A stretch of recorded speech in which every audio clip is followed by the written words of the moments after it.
새해 복 많이 받으시기 바랍니다. 오늘은 우리가 신명기 119번째 시간으로 한계를 아는 은혜라는 제목으로 같이 말씀을 나누도록 하겠습니다. 사도 바울은 로마서 11장 36절에 이렇게 고백합니다.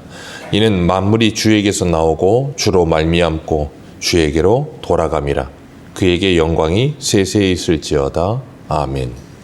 이 세상의 모든 만물은 하나님께로부터 시작되었고 하나님으로 말미암고 하나님께로 돌아가게 될 겁니다. 모든 것이 하나님께 왔음을 고백하며 그 하나님을 찬송하며 사는 것이 성도의 삶이라 그러셨어요. 그래서 우리가 송구영신 예배 때도 하나님을 영광 올려드리며 하나님을 찬송하는 것이 하나님이 우리를 부르신 목적이다 그랬는데, 우리는 어디에서 와서 어디로 가는가에 대한 분명한 인생의 답을 찾게 될 때 인생의 방황이라는 걸 하지 않게 됩니다. 사람들은 내가 어디서 와서 뭘 해야 하고 그리고 어디로 가야 되는지에 대한 분명한 답이 없기 때문에 인생을 방황하죠. 뭘 해야 되는가, 어디로 가야 되는가. 하나님은 우리에게 분명한 답을 주셨어요.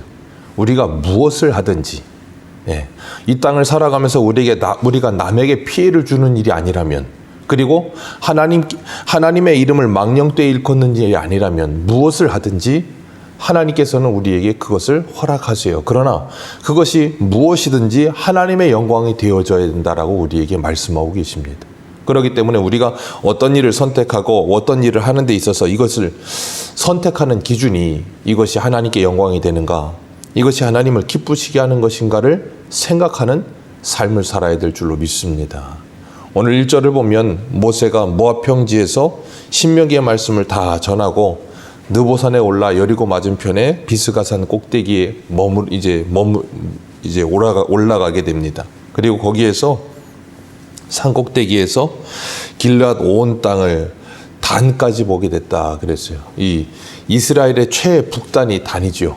그 단까지 바라보게 됐다는 거예요. 저도 어저께 송구영신 예배 드리고 이제 좀 피곤해서 잠을 자려 그러는데 청년들이 내일 해돋이 보러 가시죠 그러길래 해돋이 어제도 봤는데 오늘 또 봐야 되나 그러다가 어디로 가니 바닷가로 간다 그러길래 이왕 갈 거면 산으로 가자, 운동도 할 겸 산으로 가자 그래서 좀 늦어가지고 백운산을 한 25분 만에 뛰어 올라간 것 같아요.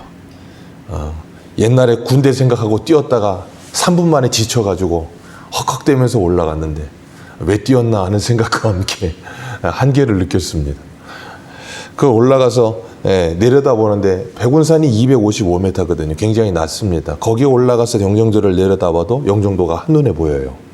그래서 이 모세가 비스가산 꼭대기에 올라가서 이렇게 딱 내려다볼 때 이스라엘이 얼마나 이렇게 장황하게 딱 보였겠어요. 그걸 봤을 때 얼마나 더 그곳에 들어가고 싶은 생각이 간절했겠어요.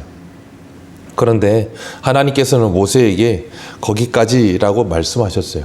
그리고 모세는 그 비스가산에 올라가서 단까지 들여다보면서 하나님께서 이스라엘 백성들에게 허락하신 약속의 땅이 이렇구나 하는 것을 알았어요.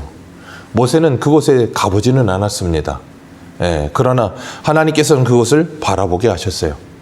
그런 것처럼 우리가 이 땅에 살면서 현실 세계 속에서 우리가 바라보는 시선과 조그만 산에 올라가서 바라보는 시선은 전혀 다릅니다. 하나님께서 2024년 새해를 시작하게 하시면서 우리가 바라봐야 될 것이 우리의 현실의 눈에서가 아니라 하나님의 관점에서 우리의 현실을 바라볼 수 있는 훈련을 시켜주시기 위해 새벽을 깨우게 하시는 줄 믿습니다. 우리가 등산을 해서 조금만 다른 위치에서 봐도 다른 각도로 세상이 보이듯이 내 시선으로 바라보다가 기도를 통해서 하나님의 시선과 하나님의 관점으로 나와 내 상황을 바라보게 되면 전혀 세상이 다르게 보일 줄 믿습니다. 그래서 우리는 기도가 필요한 거예요. 그리고 때로는 우리가 바라보던 시선과 다른 시선으로 바라보는 것도 필요해요. 그래서 쉼이라는 것도 있는 거고 어떨 때는 여행을 가기도 하는 거죠. 내가 보고 있던 것에서 다른 것을 보는 것도 중요하기 때문에. 그러나 성도에게 있어서 가장 중요한 건 기도인 줄 믿습니다. 오늘 본문 1절에 보면 하나님께서 길앗 온 땅을 단까지 보이셨다 그랬어요. 그리고 3절에도 보면 소알까지 보이시고 그렇게 말씀하시고 4절에는 내가 내 눈으로 보게 하였거니와 라는 표현을 계속해서 반복해서 3번이나 말씀하십니다. 모세가 바라보는 것 외에 하나님께서 보여주셨다는 거예요. 하나님께서 모세에게 그 약속의 땅을 보여주셨다는 겁니다. 그건 모세에게만 약속의 땅을 보여주신 것이 아니라 우리에게도 하나님께서 하나님의 약속의 땅을 보여주시는 줄 믿으시길 바랍니다.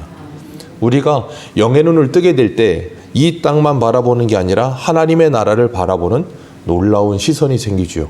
그래서 천국뿐 아니라 이 땅에 하나님의 나라가 어떻게 하면 이루어질 수 있을까 하는 것에 대한 시각이 열리게 되는 거예요.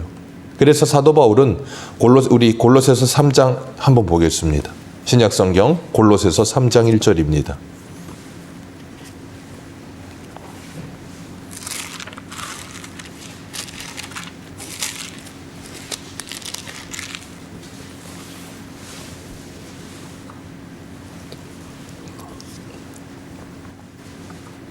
골로새서 3장 1절에서 3절입니다.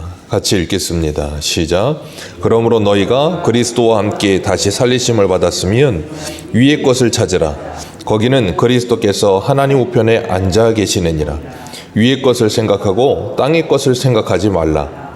이는 너희가 죽었고 너희 생명이 그리스도와 함께 하나님 안에 감추어졌음이라. 아멘. 하나님 우리들에게 말씀하세요. 땅의 것을 바라보지 말고 위의 것을 바라보라. 땅의 것은 5절에 이렇게 말씀하세요. 그러므로 땅에 있는 지체를 죽이라. 곧 음란과 부정과 사욕과 악한 정욕과 탐심이니 탐심은 우상 숭배니라. 이것들이 땅의 것이라는 거예요. 바울이 에베소서에 표현한 대로 보면 옛사람을 말하는 거죠.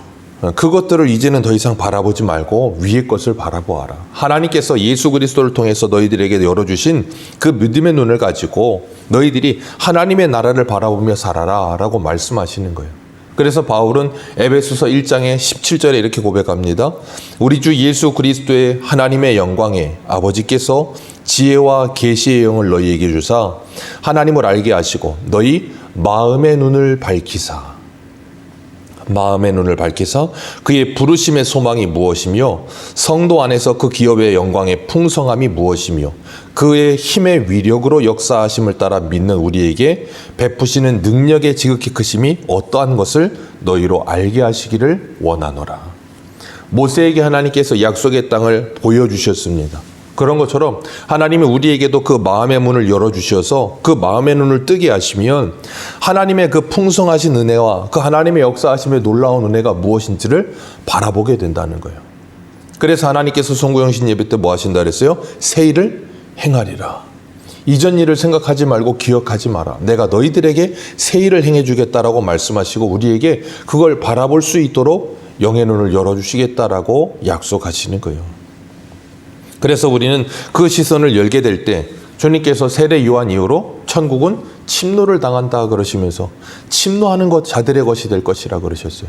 그 세계를 보는 사람만 그 세계를 차지하게 된다는 거예요. 오늘 본문 4절 말씀에 하나님은 모세에게 그 약속의 땅을 보여주시지만 그리로 건너가지 못하리라 하셨습니다. 모세는 하나님께 이것에 대해서 몇 번 이야기하죠. 그런데 신명기 3장에도 25절에 보면 모세가 그 가나안 땅에 대해서 말하면서 그 아름다운 땅, 그 아름다운 산, 그 레바논에 나를 들어가게 하여 주옵소서. 표현이 참 그래요. 아름다운 땅, 아름다운 산이라는 표현을 쓰면서 하나님이 약속하신 땅이니까 얼마나 좋은 땅이겠습니까? 그것이 육신적인 눈으로 볼 때 정말로 아름답고 아름다운 땅과 산이라는 것보다도 하나님의 약속하신 땅이기 때문에 아름답고 아름다운 땅과 아름다운 산이라는 표현이 더 맞을 거예요. 왜냐하면 애굽 땅이 더 좋은 곳이 많을 테니까. 그런데 이 모세는 그렇게 표현하면서 그곳에 가고 싶다고 해요. 근데 하나님은 이런 지하에 딱 거절하시죠. 다시는 이라는 표현을 쓰시면서 그 일로 이야기하지 말라. 그러시면서 하나님이 모세에게 선을 그으세요. 너는 여기까지다. 우리가 기억할 것은 하나님은 우리에게 인생의 한계를 두셨다는 걸 기억하시길 바랍니다. 그리고 그 한계를 깨닫는 게 복이라는 걸 기억하시길 바랍니다. 어제 산에 올라가는데도 뛰어 올라가는 건 못하겠더라고요. 한계예요. 20대랑은 차력이 다 틀리더라고요. 예. 그런데도 억지로 올라갔습니다. 왜냐하면 그 산비탈을 막 올라가는데 저쪽에서 부부는 아닌 것 같고 연인인 것 같은데 20대의 젊은 청년, 처녀 이 둘이 이렇게 유유히 웃으면서 가더라고요. 나는 힘들어 죽겠는데. 그걸 보면서 야, 저 20대 청년도 걸어가는데 내가 못 가겠나 그러면서 억지로 따라갔는데 가다가 정말 죽겠더라고요. 하나님께서 우리들에게 분명히 우리의 한계를 주셨어요. 남자의 한계, 여자의 한계가 있을 거고요. 나이의 한계가 있을 거고요. 지식의 한계가 있을 것이고요. 능력의 한계가 있을 것이고요. 다 한계가 있습니다. 한계가 없는 사람은 없어요. 그래서 우리 선조들이 참 지혜롭죠. 뱁새가 황새를 따라가다가 가랑이가 찢어진다. 기가 막힌 표현이에요. 그런데 오늘날의 사람들은 자신의 한계를 두지 않으려고 드는 생각을 해요. 세상도 그렇게 이야기하죠. 한계를 정하지 마라. 리밋을 정하지 말고 능력껏 그러면서 모든 걸 할 수 있다 그렇게 이야기를 해요. 그러다 보니까 사람들은 어때요? 자꾸 지치고 힘들고 괴롭죠. 한계가 분명히 있는데 그 한계를 정하지 않으려고 듣다 보니까 자신의 한계를 뛰어넘으려고 들어요. 그러니까 체력이 고갈되고 그 자신의 어떤 영적인 상태가 고갈되고 모든 게 자꾸 고갈되는 거예요. 기억하세요. 한계를 인정하는 것이 복이에요. 그 한계를 인정하고 그 안에서 하나님이 주신 것을 누리는 게 감사한 거예요. 모세는 하나님이 그 한계를 정하셨어요. 사도 바울도 자신의 육신의 가시, 그 사단의 사자라는 표현을 쓰면서 그 육신의 가시를 위해서 하나님께 3번이나 기도하죠.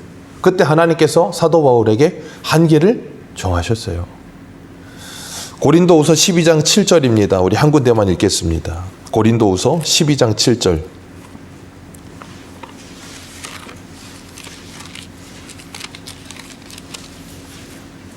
고린도후서 12장 7절입니다.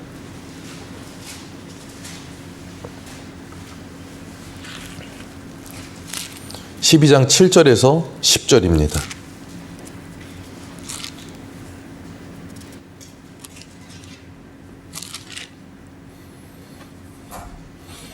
우리 7절부터 읽어 내려갑니다. 시작. 여러 계시를 받은 것이 지극히 크므로 너무 자만하지 않게 하시려고 내 육체의 가시 곧 사단의 사자를 주셨으니 이는 나를 쳐서 너무 자만하지 않게 하려 하심이라. 이것이 내게서 떠나가게 하기 위하여 내가 3번 주께 간구하였더니 나에게 이르시되 내 은혜가 내게 족하도다. 이는 내 능력이 약한 데서 온전하여짐이라 하신지라. 그러므로 도리어 크게 기뻐함으로 나의 여러 약한 것들에 대한 자랑하리니 이는 그리스도의 능력이 내게 머물게 하려 함이라. 그러므로 내가 그리스도를 위하여 약한 것들과 능욕과 궁핍과 박해와 곤고를 기뻐하노니 이는 내가 약한 그때의 강함이니라. 아멘. 사도 바울은 하나님께서 정해주신 자신의 한계를 인정했습니다. 그리고 자신의 한계를 인정하고 자신의 약함을 인정하며 뭐 했어요? 하나님께 그 모든 것을 의지할 수밖에 없게 된다는 걸 깨닫게 됐어요. 그리고 뭐라고 고백해요? 약할 그때에 곧 강함됩니다. 나의 한계를 알기 때문에 나는 더욱더 하나님을 의지할 수밖에 없다는 거예요. 나의 한계를 인정하기 때문에 하나님을 의지하였더니 하나님께서 돕는 배필을 허락하시고 하나님께서 함께하는 자들을 허락하시고 하나님께서 하나님의 일을 해가시더라는 거예요. 우리가 우리의 한계를 인정하지 않으면 자꾸 어떻게 돼요? 내 힘을 고갈하면서 내 힘을 더하여 무엇인가를 하려고 하다가 쓰러지는 경우가 많거든요. 모세는 그 한계를 인정하는 하나님께 순종했고요. 사도 바울도 그 한계를 정하시는 하나님께 순종했어요. 사도 바울도 소아시아에서 열심히 복음을 전할 때 사도행전에 보면 얼마나 많은 열매들이 맺힙니까? 그런데 예수의 영 성령께서 그것을 뭐 하셨어요? 막으셨어요. 소아시아에서의 사역은 베드로전서 1장을 보면 베드로에게 맡기셨어요. 그리고 바울은 마게도냐로 보내셨습니다. 하나님께서 그 사역의 한계도 정하시기도 하셨어요. 하나님께서 우리들에게 때로는 그런 것들을 허락하실 때 우리의 마음의 인간적인 생각에는 아쉽기도 합니다. 하나님께서 왜 모세를 데려가셨을까? 조금 더 데리고 가셨다면 근데 하나님께서 모세를 거기까지라고 말씀하셨고 사도 바울을 그의 육체의 가시를 제하지 않으시고 거기까지 그러셨어요. 왜요? 그거 제하셨다간 사도 바울이 비행기 타고 하늘로 올라갈 것 같은 거예요. 그러니까 더 이상 허락지 않으신 거예요. 누구를 위해서? 바울을 위해서. 그 육체의 가시가 바울은 오히려 하나님의 일에 방해가 된다고 생각했는데 하나님은 그게 너를 지키는 것이다라고 말씀하시는 거예요. 그래서 바울은 뭐라 그래요? 그게 복이라는 걸 깨닫고 그걸 자랑한다라고 이야기하는 거예요. 하나님께서는 예수님 오실 길을 예비하던 세례 요한도 그 한계를 정하셨어요. 얼마나 열심히 일했습니까? 광야에서 전하고 헤롯이 잘못했을 때 와가지고 그거 무섭게 책망하면서 헤로디아이를 책망하고, 그런데 하나님께서는 세례 요한 그 젊은 나이에 30살 그 젊은 나이에 세례 요한을 데려가셨어요. 그 젊은 스데반 집사님을 데려가셨어요. 그이들의 한계를 정하셨어요. 야고보 그 젊은 나이에 주님의 잔을 내가 마실 수 있습니다. 제일 먼저 순교했어요. 그것이 하나님이 그들에게 정하신 사역의 마지막이었기 때문에 그런 거예요.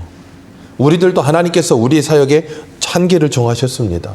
그리고 우리의 인생의 한계도 정하셨고요.